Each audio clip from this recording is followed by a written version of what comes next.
Заманаға жазған мақалаңды оқып, бір жылап алдым деп звондады бір танысым таңертең. Олай болса, бір адамның болсын жүрегін жібіте алғаным ғой деп, өздеріңізбен бөлісіп отырмын. Қазір адамдардың мені туыстарым мен достарым қиналғанда, немесе ақша керек болғанда ғана іздейді дейтінін жиі еститін болып жүрміз. Естімек былай тұрсын, біреу бір көмек сұраса, әлде қандай боп өзімізде айтып қаламыз. Сондай әңгімені негізі адам өз басына қиындық немесе бір мұқтаждық түспей, кісінің жанын түсіне бермейді екен. Бұлай деуімнің себебі де жоқ емес. Осыдан біраз жыл бұрын үйде құрылыс жұмыстарын жүргізіп, құрылысшыларға 200 мың теңге берешек болып қалдым. Сатылатын учаскелік жерім бар еді. Сол өтіп кетер деп дәметіп тірлікті бастап жібергенмін. Оның да саудасы келе қоймады. Айлықтан берем дейтіндей істеп жатқан жұмысымыз да жоқ еді. Сол кезде жұмысшыларды алдағандай ыңғайсыз жағдайда қалдық.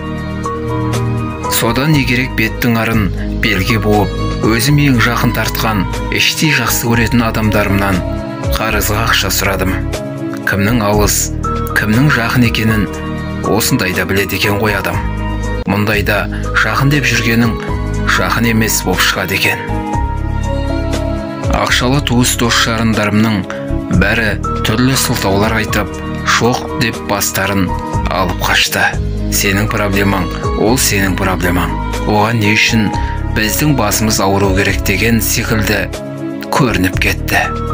Олардың салқынғандылығы тіпті бір досым доллармен беремін, доллармен қайтарасың деді.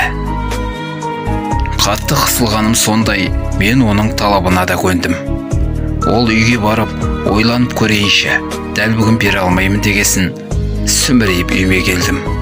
Үлкен қызым интернеттен доллардың курсын көрейінші деп қарады да, керек жоқ алмаңыз. Бас аяғы 2-3 айда осыншама көтерілсе, жыл соңына дейін не болатынын білмейсіз. Одан да кредит алғаның жақсы деді. Сонымен осы шешімге тоқтап отырғанбыз. Үйдегі жұмысшыларға да бірер күн күтсе, несиеге ақша алатынымды айттым. Олардың да көңілі орнына түсті.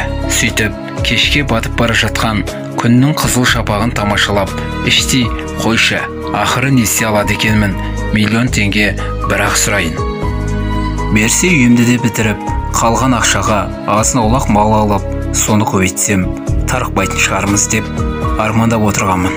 Үйден кіші қызым сізге қоңырау шалып жатыр деп телефонымды ұстап жүгіріп келді.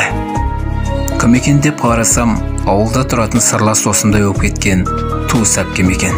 Менің жағдайымнан хабардар еді. Ақша таптың ба деп сұрады. Мен ешкімнен табылмай, ертең банкке барып, несие рәсімдегелі отырғанымды айттым. Ой-бой жазғанай, ана пәленшеде жоқ па екен? Анада ше, мынада ше деп бақуат тұратын туыс-тумаларды түгелдеп тастады. Мен бәріне хабарласқанымды ешқайсында жоқ екенін айттым. Сосын әпкем, мен сені бұлай шырылдатып қоя алмаймын. Оған менің арым жібермейді. Ертең үйге кел, мен тауып беремін деді. Сенер сенбесімді білмедім.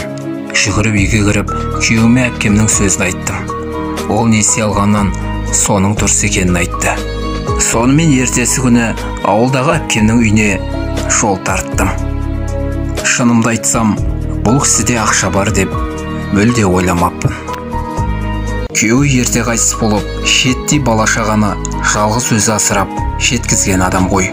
Соңғы кездері денсаулығы да болмай қалып, мүгедектігі үшін төленетін жәрдемақымен күн көріп отырған.